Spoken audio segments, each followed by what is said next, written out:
Hello friends, welcome to my channel V commerce academy, जिथे मी वंदना तुम्हाला शिकवणार आहे अकाउंट हा विषय अत्यंत सोप्या पद्धतीने। मी एक मागे व्हिडिओ अपलोड केला होता गोल्डन रूल्स ऑफ अकाउंटिंग। ठीक आहे, त्याच्यामध्ये आपण काय बघितले, क्लासिफिकेशन ऑफ अकाउंट। आजच्या व्हिडिओमध्ये पण आपण क्लासिफिकेशन ऑफ अकाउंटच बघणार आहोत, पण ते थोडं वेगळ्या पद्धतीने बघणार आहोत। तुम्हाला rules of increase and decrease हे माहिती असतील, किंवा बुक्स मध्ये rules of debit and credit म्हणून पुस्तकामध्ये एक मुद्दा दिलेला असेल। ठीक आहे, की असेट इन्क्रीज झाली म्हणजे ती डेबिट करा, लायबिलिटी इन्क्रीज झाली म्हणजे ती क्रेडिट करा। ठीक आहे, तर हे रूल्स आपल्याला लक्षात येत नसतील तर हे रूल्स आज आपण शिकू। क्लासिफिकेशन ऑफ अकाउंट, अकाउंटचं क्लासिफिकेशन 5 मेन कॅटेगरी मध्ये केलं जातं।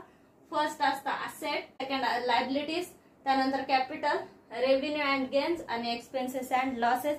या 5 कॅटेगरी मध्ये सगळे अकाउंट डिवाइड केलेले असतात। याच्यामधले पहिली कॅटेगरी म्हणजे असेट। असेट म्हणजे आपली प्रॉपर्टी। ठीक आहे, असेटचं नेहमी डेबिट बॅलन्स असतं। मग असेटचे एक्झाम्पल काय, मशिनरी, बिल्डिंग, गुडविल, कॅश। ठीक आहे, तर हे असेटचे एक्झाम्पल आहे।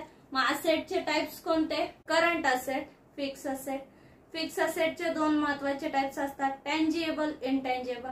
टँजिबल म्हणजे जे आपण संपत्ती पाहू शकतो, उदाहरणार्थ मशिनरी, बिल्डिंग, हे टँजिबल फिक्स असेट आहे। गुडविल आपल्याला पाहता येत नाही, टच करता येत नाही, फील करता येत नाही, ती आपली इनटँजिबल असेट आहे। ठीक आहे, तर हे झाले असेटचं क्लासिफिकेशन। असेटचं बॅलन्स हे नेहमी कोणतं असतं, असेटचं नेहमी डेबिट बॅलन्स असतं। आणि जर आपल्या असेट इन्क्रीज झाल्या तर ते काय होतं, डेबिट होतं। ठीक आहे, increase in asset debited and decrease in asset is credited. ठीक आहे, असेट इन्क्रीज झाली तर डेबिट होते आणि डिक्रीज झाली तर क्रेडिट होते। ठीक आहे, हा झाला असेटचा इन्क्रीज आणि डिक्रीजचा रूल। ठीक आहे, किंवा डेबिट आणि क्रेडिटचा रूल। त्याच्यानंतर सेकंड आहे लायबिलिटी। लायबिलिटी म्हणजे आपल्या देयता, आपल्याला ज्या लोकांचे देणे द्यायचे तर त्याला आपण काय म्हणतो, लायबिलिटीज म्हणतो। ठीक आहे, लायबिलिटीचं नेहमी क्रेडिट बॅलन्स असतं। मग एक्झाम्पल काय, bills payable, creditor, bank overdraft, outstanding expenses. तर हे एक्झाम्पल आहेत लायबिलिटीचे। लायबिलिटी 2 मेन प्रकारच्या असतात, एक internal liability, external liability. Internal liability म्हणजेच कॅपिटल। ठीक आहे, एक्सटर्नल लायबिलिटी 2 टाइपच्या असतात, एक शॉर्ट टर्म, लॉंग टर्म। ठीक आहे, शॉर्ट टर्म लायबिलिटी म्हणजेच करंट लायबिलिटी। मग करंट लायबिलिटी मध्ये कोणत्या येतात, ज्या लायबिलिटी 1 वर्षाच्या आतमध्ये आपण पेड कराव्या लागतात, किंवा कमी पिरियड मध्ये त्या पेड कराव्या लागतात, त्यांना शॉर्ट टर्म लायबिलिटी म्हणतात।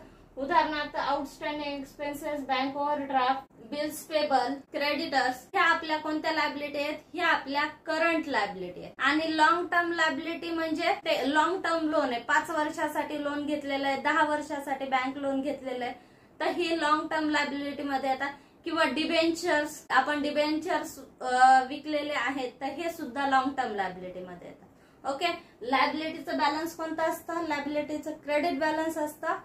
त्याच्यामुळे जर लायबिलिटी इन्क्रीज झाली तर ते अकाउंट काय होतं, क्रेडिट होतं। Increase in liability is credited and decrease in liability is debited. त्यानंतर पुढचं आहे कॅपिटल।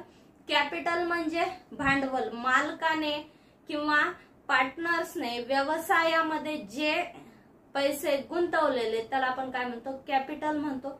ठीक आहे, कॅपिटल ही एक व्यवसायाची इंटरनल लायबिलिटी असते। इंटरनल लायबिलिटी म्हणजे व्यवसायाला ती देणं आहे, देयता आहे, पण ती कोणाची देयता, थर्ड पार्टीची नाही, मालकालाच द्यायचे ते पैसे, त्यामुळे त्याला इंटरनल लायबिलिटी म्हणतात। ठीक आहे, मग त्याचा कोणता बॅलन्स असतं, कॅपिटलचं सुद्धा क्रेडिट बॅलन्स असतं।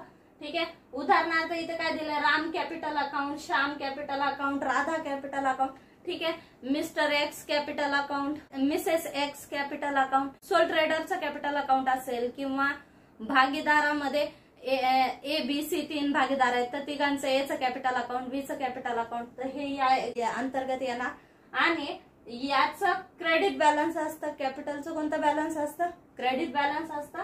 इन्क्रीज मध्ये कॅपिटल अकाउंट क्रेडिट होतं, आणि जर कॅपिटल डिक्रीज झालेलं असेल तर कॅपिटल अकाउंट काय होतं, डेबिट होतं। Increase in capital is credited and decrease in capital is debited. ठीक आहे, त्यानंतर पुढचा पॉइंट आहे रेव्हेन्यू अँड गेन। आपलं उत्पन्न झालं, रेव्हेन्यू म्हणजे काय, उत्पन्न। ठीक आहे, आणि गेन्स म्हणजे फायदा। आपण वस्तूची विक्री केली, सेल्स केले, म्हणजेच ते रेव्हेन्यू झाले आपले। ठीक आहे. त्यामुळे सेल्स अकाउंट काय असतं, क्रेडिट असतं. ठीक आहे. Credit the income and gain. रेव्हेन्यूचं अकाउंट कोणतं असतं, क्रेडिट असतं. गेन्स म्हणजे फायदा, आपल्याला गेन झाला, फायदा झाला. आपण मशिनरी सोल्ड केली, त्याच्यावर आपल्याला 5,000 रुपये प्रॉफिट झाला. ठीक आहे. मग ते कशामध्ये येणार, गेन्स मध्ये येणार. ठीक आहे. Income and gains. इन्कम मध्ये काय येणार तुमचं, इन्कम मध्ये आपल्याला इंटरेस्ट मिळाला, कमिशन मिळालं, रेंट मिळाला, ज्या ज्या गोष्टी आपल्याला रिसिव्ड आहेत तर त्याला आपण काय म्हणणार, इन्कम. इन्कम गेन्स हे काय असतात, क्रेडिट असतात. त्यांचं बॅलन्स कोणतं असतं, क्रेडिट असतं. त्यामुळे इन्क्रीज इन इन्कम गेन्स काय होईल, क्रेडिट होईल. Increase in income and gains credited and decrease in income and gains debited. त्यानंतर लास्ट आहे एक्सपेन्सेस अँड लॉसेस. आपण सॅलरी पेड केली, रेंट पेड केला, वेजेस पेड केल्या. ठीक आहे. हे झाले आपले एक्सपेन्सेस, खर्च. ठीक आहे. एक्सपेन्सेस म्हणजे काय, खर्च, एक्सपेंडिचर. आणि लॉसेस म्हणजे काय, आपल्या गोडाऊन मध्ये वस्तू जळाल्या, 5,000च्या वस्तू जळून गेल्या.